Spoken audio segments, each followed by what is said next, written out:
Pertama, saya mengucapkan terima kasih banyak untuk waktu dan kesempatan yang Bapak Ibu sudah luangkan pada hari ini untuk mengikuti kegiatan tentang diseminasi budaya positif, ya, diseminasi budaya positif. Nah, ini materi di calon guru penggerak itu di modul 1.4, Bapak Ibu. Nah, ini kita tugasnya kita akan memaparkan materi diseminasi budaya positif ini kepada rekan-rekan guru sekalian di sekolah tempat kami mengabdi. Nah, untuk memulai kegiatan ini kita memohon berkat Tuhan. Mari kita berdoa. Ya Allah Bapa yang ada di dalam kerajaan surga, kami bersyukur dan berterima kasih Tuhan untuk menyertai Tuhan dari pagi hingga pada siang hari ini. Ya Bapa, dalam kerajaan surga, kami juga bersyukur untuk orang-orang yang Kau tempatkan dalam ruangan ini untuk dapat mengikuti kegiatan ini Tuhan. Ya Bapa, dalam kerajaan surga, untuk kegiatan hari ini Tuhan, pemaparan tentang diseminasi budaya positif baik di sekolah maupun di kelas, Tuhan berkati sehingga kegiatan ini berjalan dengan baik. Terima kasih Tuhan, di dalam nama Tuhan Yesus kami berdoa. Amin. Baik, materi ini Bapak Ibu, tujuan dari diseminasi yaitu penyebaran pemahaman budaya positif kepada seluruh warga sekolah. Yang kedua, mengajak semua warga sekolah untuk menerapkan budaya positif. Yang ketiga, ini yang bertujuan untuk memenuhi tugas aksi nyata di modul 1.4 tentang budaya positif yang sedang kami jalani, yaitu tugas guru penggerak. Ya, sebagai pengantar, Ki Hajar Dewantara mengibaratkan bahwa sekolah sebagai tanah atau sawah, tempat bercocok tanam, dan guru adalah petani. Ya, dan guru adalah petani dan siswa adalah padinya. Jadi sebagai petani, jika ingin mendapatkan padi yang berkualitas baik, maka seorang petani harus menjadi jadi seorang petani dia harus memenuhi kebutuhan dari padi tersebut. Misalnya merawat tanah tersebut, memberikan pupuk, memberikan vitamin yang dibutuhkan oleh padi sehingga bisa menghasilkan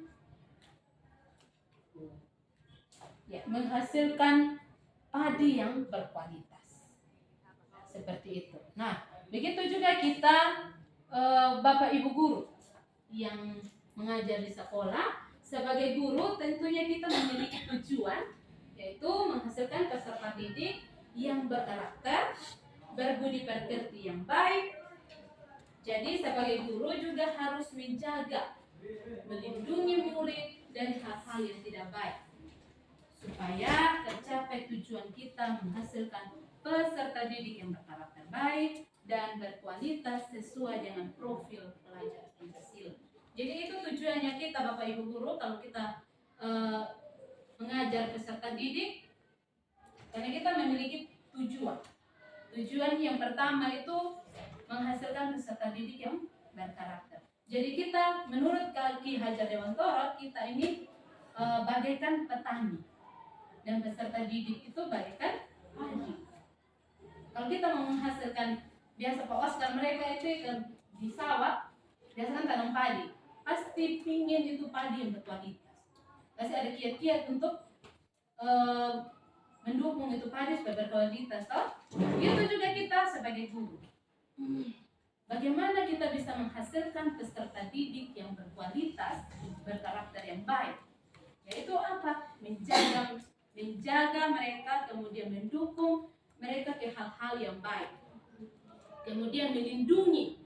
Di situ ada kata melindungi. Berarti kita melindungi peserta didik dari hal-hal yang tidak baik. Supaya apa? Tercapai tujuan kita menghasilkan peserta didik yang berkarakter baik dan berkualitas sesuai dengan profil pelajar Pancasila.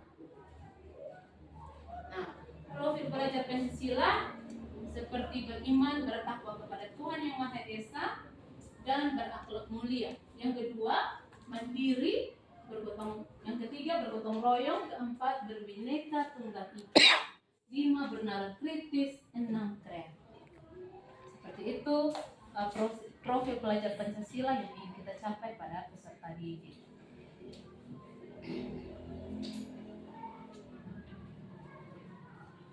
Nah, apa itu budaya positif? Budaya positif yaitu perwujudan dari nilai-nilai atau keyakinan universal yang diterapkan di sekolah. Itu budaya positif. Nah,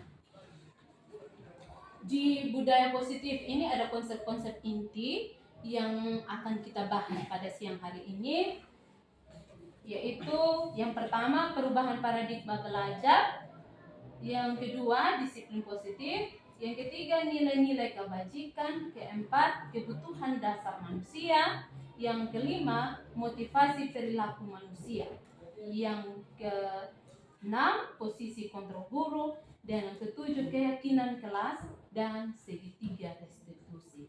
Nah, untuk materi ini saya akan memaparkan materi ada 4 dan sisanya akan dipaparkan oleh Pak Timo sebentar. Saya akan memaparkan materi dari yang pertama sampai keempat sampai di kebutuhan dasar manusia. Kita lanjut ya. Pembelajaran dengan paradigma baru. Pembelajaran dengan paradigma baru merupakan pembelajaran yang dirancang berdasarkan prinsip pembelajaran berdiferensiasi. Pembelajaran berdiferensiasi yaitu pendekatan dalam pengajaran yang menyesuaikan proses pembelajaran dengan kebutuhan, minat dan gaya belajar dari siswa. Jadi per individu ya. Kemudian tujuan utamanya dari pembelajaran berdiferensiasi ini untuk memastikan setiap siswa mencapai potensi terbaiknya dengan cara yang paling efektif bagi mereka. Dalam pendekatan ini, guru merancang berbagai strategi, materi, dan aktivitas yang disesuaikan dengan keragaman, kemampuan, dan latar belakang siswa. Jadi, pembelajaran berdiferensiasi itu bukan semata-mata bahwa kita mengikuti semua kemauannya peserta didik ya, tapi kita merancang suatu proses pembelajaran yang sesuai dengan minat dan kemampuan dari peserta didik. Seperti itu. Tapi tetap tujuan pembelajaran itu kita yang tentukan. Peserta didik kita hanya memenuhi kebutuhannya mereka seperti minat belajar mereka seperti apa. Profil belajar mereka seperti apa? Profil belajar itu gaya belajar ya. Gaya belajar mereka yang seperti apa? Kita misalnya ada berdiferensiasi itu kan ada tentang auditory, kinestetik, visual. Nah, 3 hal itu kira-kira peserta didik mau yang mana? Nah, kita hanya tinggal menyesuaikan kebutuhan peserta didik. Kan ada macam-macam karakternya peserta didik ya. Ada yang bisa belajar dengan menonton video. Ada yang bisa belajar dengan cara melihat gambar. Ada yang bisa belajar dengan membaca. Jadi dengan macam-macam gaya belajar yang peserta didik itu yang kita mau terapkan. Itu pembelajaran berdiferensiasi supaya tercapai yang namanya profil pelajar Pancasila. Nah, ini miskonsepsi tentang teori kontrol. Ini sebelum kita masuk ke materi inti tadi itu ya. Ada stimulus respon. Yang pertama, pengajaran berpusat pada guru, di mana guru adalah sumber utama pengetahuan dan siswa berperan pasif. Nah, ini biasanya terjadi ya di lingkungan belajar. Ya, kita juga pasti ada juga yang seperti ini. Jadi pembelajaran hanya berpusat pada kita. Mau yang kita punya cara mengajar di kita, saya yang peserta didik ikut. Mereka tidak boleh ini berekspresi seperti itu. Jadi tapi di teori kontrol dia mengajarkan kepada kita bahwa pengajaran berpusat pada siswa. Seperti tadi ini pembelajaran berdiferensiasi itu, ya, ini termasuk pengajaran yang berpusat pada siswa, di mana siswa aktif dalam proses belajar. Dan guru berperan sebagai fasilitator yang membantu siswa menemukan dan mengembangkan potensi mereka.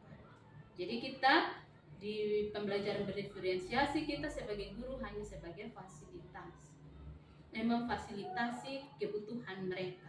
Kita sebagai fasilitator, gitu ya. Yang kedua, fokus utama pada pencapaian akademik seringkali mengabaikan pengembangan karakter dan keterampilan sosial. Biasanya kita kan fokus, ini anak dia harus ranking, ini anak dia harus juara, tapi kita biasa membelakangi itu karakternya seperti apa. Biasa karakternya anak-anak, dia misalnya berbicara dengan guru saja karena dia pintar, terus kita mengabaikan cara berbicaranya seperti apa, etika berbicaranya seperti apa, kita terus mengabaikan. Hal-hal yang kecil itu kita mengabaikan karena kita merasa bahwa dia pintar. Artinya berarti dia sudah pintar di karakter. Ada sebenarnya ada karakter-karakter tertentu yang harus kita bina lagi di situ. Contoh halnya beberapa anak kita, anak-anak di sekolahnya kita, anak-anak ini mereka adalah anak-anak yang pintar, anak-anak yang bisa. Tetapi karena mereka merasa bahwa mereka itu bisa, karakter mereka itu tidak seperti anak yang kita harapkan lagi. Contohnya yang sering kita alami, adanya kasus bully, kemudian meremehkan teman lain.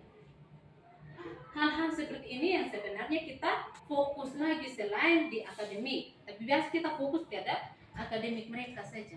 Kemudian keterampilan sosial, apakah dia berinteraksi tidak dengan temannya, kemudian memiliki keterampilan lain atau tidak. Tetapi di teori kontrol ini mengajarkan kepada kita untuk mengintegrasikan pengembangan karakter seperti empati, kejujuran, dan tanggung jawab, serta keterampilan sosial seperti kerjasama dan komunikasi dalam proses pembelajaran. Pernah ada anak-anak, dia karena merasa bahwa dia pintar, maunya walaupun dalam kelompok, dia maunya menang sendiri. Dia maunya terlihat bahwa dia yang paling bisa di antara teman-teman. Nah, ini dia tidak memiliki keterampilan sosial.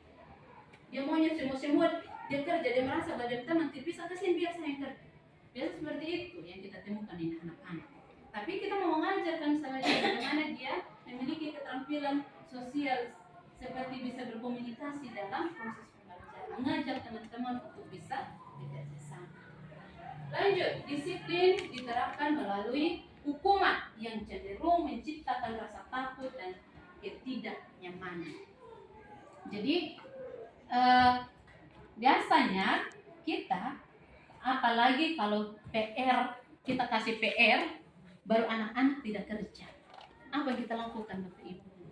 Pasti kita kasih hukuman ya, berlutut di luar, biasa kita begitu. Atau tidak, pergi siram itu bunga, keliling siram itu bunga. Jangan Bapak Ibu, saya sendiri juga pernah melakukan. Ya, ini mengaku dosa ya. Tapi di teori kontrol ini dia mengajarkan kepada kita bahwa misalnya ada peserta didik yang tidak disiplin,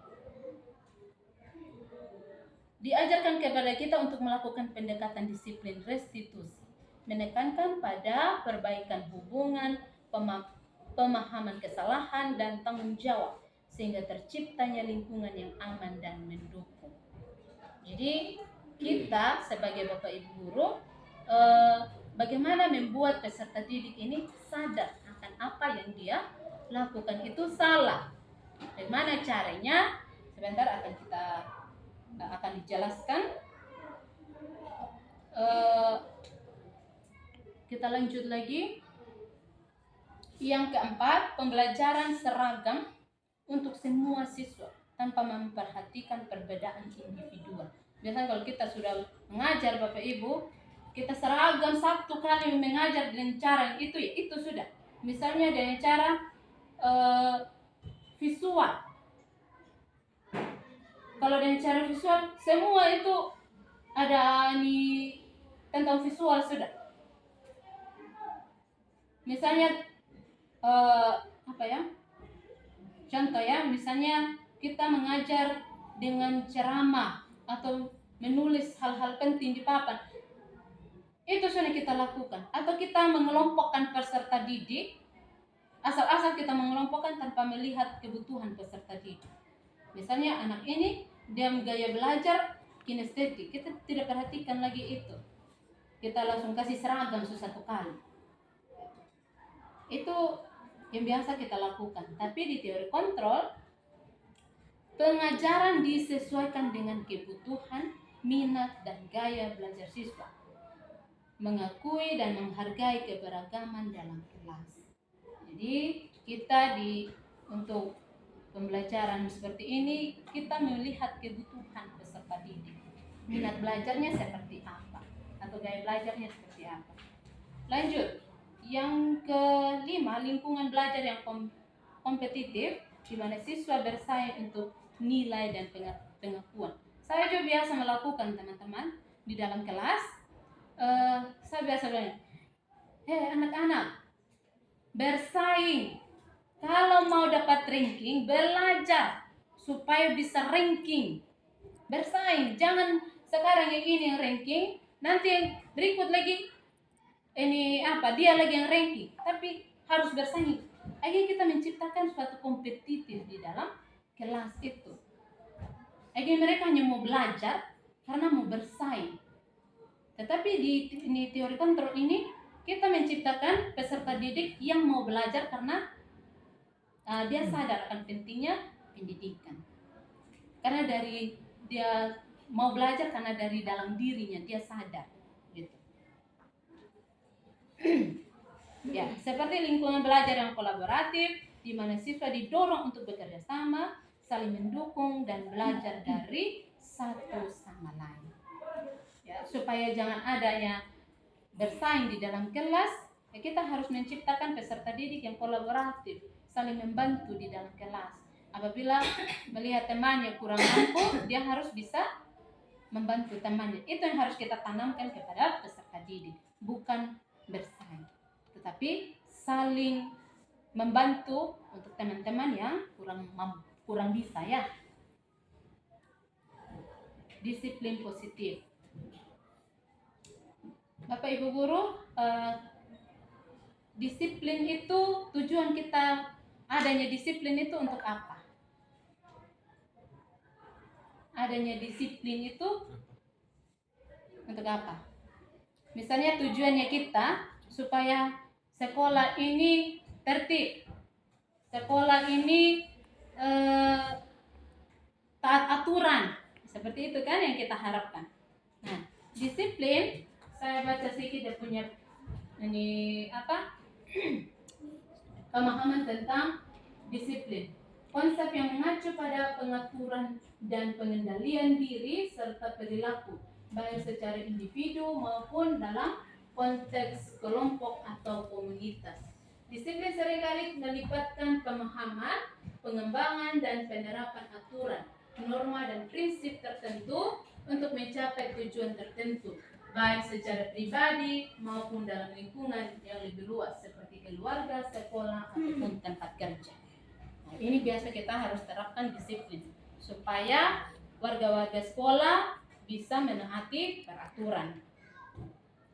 Nah, salah satu tujuannya kalau dalam sekolah selain Bapak Ibu guru, berarti ada siswa. Untuk menciptakan murid yang merdeka, syarat utama adalah harus ada disiplin yang kuat. Disiplin diri berasal dari motivasi internal. Jika kita tidak memiliki, maka memerlukan pihak lain untuk mendisiplinkan kita atau motivasi eksternal. Ya. Kita lebih pilih motivasi internal atau motivasi eksternal? Orang lain yang mendisiplinkan kita atau kita dengan sadar mendisiplinkan diri kita? Kita lebih pilih yang mana, Bapak Ibu? Iya, secara internal. Daripada kita motivasi eksternal, berarti harus ada motivasi lain lagi dari luar baru kita mau disiplin, atau adanya orang lain. Misalnya ya, Pak Adi bilang seperti pacar, tapi dalam konteks sekolah bukan pacar lagi. Seperti itu ya. Seperti pemimpin kita mau disiplin kecuali ada pemimpin dulu. Begitu juga anak murid. Kalau kita tanamkan disiplin seperti itu, anak murid juga akan seperti itu, Bapak Ibu. Ada guru dulu baru mereka mau disiplin. Kalau guru tidak ada, mereka tidak akan disiplin. Nah, tapi disiplin positif ini tujuannya adalah menciptakan murid yang memiliki disiplin diri sehingga mereka berperilaku mengacu pada nilai-nilai kebajikan universal dan memiliki motivasi intrinsik atau motivasi dari dalam perubahan perilaku ke arah yang lebih baik. Jadi perubahan dari dalam yang kita inginkan ya. Kita juga Bapak Ibu guru pasti kita menginginkan ini anak dia berubah dari dalam, bukan karena adanya motivasi dari luar. Sehingga dia mau berubah. Baik kalau itu motivasinya motivasi baik. Tapi kalau motivasinya tidak baik, akhirnya anak juga terjerumus ke hal-hal yang tidak baik. Kita lanjut. Nilai-nilai kebajikan. Ya, nilai-nilai kebajikan yang kita mau tanamkan kepada peserta didik kita. Yang pertama, profil pelajar Pancasila. Di pertama tadi kita sudah bahas tentang profil pelajar Pancasila ya. Antara lain ada beriman dan bertakwa kepada Tuhan Yang Maha Esa, berakhlak mulia, berbineka global, gotong royong, mandiri, kreatif, dan bernalar kritis. Nah, profil pelajar Pancasila ini yang kita mau, tujuan kita untuk peserta didik ini mau capai gitu ya. Kemudian ada Primary Years Program atau biasa dikenal dengan program pendidikan internasional, di mana program ini semua bahkan di dunia ini menerapkan tentang toleransi, rasa hormat, integritas, mandiri, saling menghargai, antusias, empati, keingintahuan, kreativitas, kerjasama, percaya diri, dan komitmen. Nah, ini nilai-nilai kebajikan yang sebenarnya kita sebagai guru harus menanamkan pada peserta didik. Lalu keterampilan hidup, the life skill, dapat dipercaya, lurus hati, pendengar yang aktif, tidak merendahkan orang lain, memberikan yang terbaik dari diri. Jadi walaupun dia pintar, tapi kalau dia tinggi hati, tidak rendah hati, berarti dia tidak memiliki keterampilan sosial, seperti itu, atau keterampilan hidup. Kita sampai di materi terakhir saya ya, kebutuhan dasar manusia. Kebutuhan dasar manusia, segala sesuatu yang kita lakukan untuk mendapatkan apa yang kita inginkan. Seluruh tindakan yang kita lakukan memiliki tujuan tertentu, dan semua usaha terbaik yang kita lakukan adalah dalam rangka agar kebutuhan dasar kita terpenuhi dengan baik. Ini 5 kebutuhan dasar manusia. Ada bertahan hidup. Lalu kita juga manusia memerlukan kasih sayang dan rasa diterima. Yang ketiga, kekuatan atau power atau kekuasaan atau power atau penguasaan. Dan yang keempat ada kesenangan atau fun dalam bahasa Inggris. Kemudian kebebasan atau freedom. Ya, ini 5 dasar kebutuhan manusia. Kita bahas satu persatu 5 kebutuhan dasar manusia. Yang pertama ada bertahan hidup. Bertahan hidup, apa yang kita butuhkan pada saat kita mau bertahan hidup? Yang pertama pasti makan. Kebutuhan akan pakaian. Lalu tempat tinggal, keamanan dan kesehatan. Itu bertahan hidup. Lalu kalau kasih sayang, rasa ingin diterima, dipedulikan, berbagi, kerjasama, menjadi baik dalam kelompok. Ini kalau kita tanamkan kepada peserta didik, apalagi peserta didik yang selama ini merasa mereka dibully, mereka sangat butuh itu yang namanya kasih sayang, merasa diterima. Seperti itu. Kemudian harus merasa dipedulikan.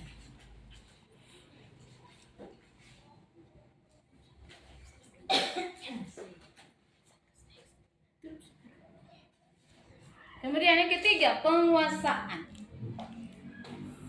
Penguasaan itu penguasaan untuk harga diri, keinginan untuk dianggap, memimpin, berprestasi, diakui dan didengar. Itu penguasaan. Penguasaannya. Lalu yang keempat, kebebasan. Kebebasan itu mandiri, memiliki pilihan, mencoba hal baru, mampu mengendalikan arah dirinya. Dan yang kelima, kesenangan, bermain, humor, antusiasme, dan tertawa. Bapak Ibu, kita kalau di dalam kelas, kalau kita mengajar dengan muka garang, dengan begitu dia masuk kita langsung mengancam peserta didik, awas sebentar kalau kau tidak dengar saya mengajar, awas kau terdengar ya. Biasa kalau kita mengajar seperti itu, apa yang ada apa? Peserta didik tidak akan merasa senang dengan kita. Kita begitu masuk, ini lagi ibu guru yang masuk ini. Sebentar kita suka menyomel terus lagi. Pasti itu terjadi pada anak-anak. Lalu kalau kita pas muka garang terus, anak-anak mau senang dengan kita bagaimana? Mereka ada yang mereka mau bertanya, don tidak akan mau bertanya, don tidak akan mau terbuka dengan kita. Seperti itu. Lalu kebebasan seperti mandiri. Kita memberikan kesempatan kepada peserta didik untuk mandiri. Mandiri ini misalnya mereka diberikan kesempatan untuk belajar mandiri. Belajar mandiri tapi terbimbing. Jadi memberikan kesempatan kepada mereka mencari materi sesuai dengan gaya belajarnya mereka. Belajar sesuai dengan gaya belajarnya mereka. Memiliki pilihan, mencoba hal baru, ya. Kemudian mampu mengendalikan arah dirinya. Seperti itu. Kalau penguasaan itu kita, Bapak Ibu guru, kita siapa yang tidak mau kalau ketika kita sedang berbicara lalu kita tidak dianggap seperti itu. Pasti kita mau harga diri kita dihargai, ya kan? Kemudian kita mau kita dianggap, didengar baik oleh Bapak Ibu guru atau begitu juga peserta didik. Bapak Ibu guru, peserta didik ini dia juga mau untuk dihargai, dia juga mau untuk didengar. Jadi kalau peserta didik ibu apa lagi bertanya-tanya, kalau kita sebegitu berikutnya dia tidak akan mau bertanya. Dia dapat materi yang susah sekalipun sebenarnya dia mau bertanya, tapi dia tidak akan mau bertanya. Karena apa? Kat yang tadi itu kita langsung skip dia, akhirnya dia tidak mau bertanya karena sudah merasa tidak didengar, merasa tidak dianggap, seperti itu. Lalu bisa memimpin, kita juga punya penguasaan ingin bisa memimpin dan bisa berprestasi yang diakui. Seperti itu 5 kebutuhan dasar manusia. Kalau kasih sayang itu rasa diterima, dipedulikan, apalagi kalau kita mengalami misalnya ada masalah yang kita hadapi, begitu kita mau bercerita, apalagi engkau terus saja yang bermasalah. Tidak seperti itu. Tapi ada rasa ingin diterima, rasa ingin dipeduli itu di dalam dirinya seseorang yang ingin bercerita kepada kita. Begitu juga dengan anak-anak. Mereka memiliki itu rasa kasih sayang sebenarnya. Rasa ingin disayang, rasa ingin diterima. Ketika mereka ingin bercerita tentang sesuatu hal yang mereka alami, kita sebagai guru, kita mendengarkan. Kita harus mendengar. Dengan kita menerapkan bahwa kita menghargai apa pendapatnya mereka pun juga dengan sendirinya akan melakukan hal yang sama kepada teman-temannya mereka. Karena budaya-budaya positif itu seperti itu, membiasakan peserta didik untuk melakukan hal-hal yang positif. Membiasakan diri itu mereka dapatnya dari mana? Dari kita Bapak Ibu guru. Bapak Ibu guru kita adalah model dari peserta didik. Apa yang kita lakukan yang baik, pasti mereka akan meniru peserta didik seperti itu. Misalnya kita membiasakan diri kita untuk melakukan disiplin positif, maka dengan sendirinya peserta didik dengan melihat Bapak Ibu guru yang seperti itu, dan sendirinya mereka akan melakukan. Lalu, tapi bukan dengan sendirinya langsung kita berharap dengan sahabat begini pas dong ikut. Tidak seperti itu. Setiap hari ada arahan yang kita harus sampaikan tentang bagaimana hal-hal yang baik yang tidak boleh kita lakukan, hal-hal yang tidak baik, hal-hal yang baik yang harus anak-anak lakukan seperti itu. Kerjasama, kita ajarkan kepada anak-anak untuk bekerja sama dalam kelompok di dalam kelas. Ya. Kalau bertahan hidup, pasti kita manusia semua membutuhkan makanan, pakaian, tempat tinggal, bahkan kesehatan, keselamatan juga kita butuh. Seperti itu ya. Itu 5 dasar kebutuhan manusia, dan materi selanjutnya akan disampaikan oleh Pak Timo mulai dari motivasi perilaku manusia dan seterusnya. Masih 3 materi Bapak Ibu yang akan disampaikan oleh Pak Timo. Untuk itu saya tutup materi saya sampai di sini. Terima kasih atas perhatiannya dan shalom. Itu materi kita hari ini sampai di 5 kebutuhan dasar manusia dan sudah dipaparkan juga tadi.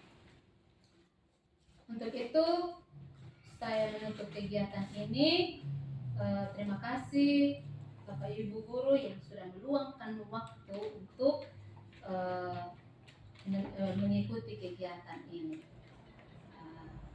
Waktu dan kesempatan yang Bapak Ibu sudah luangkan, saya doakan Tuhan Yesus akan memberkati. Terima kasih dan shalom.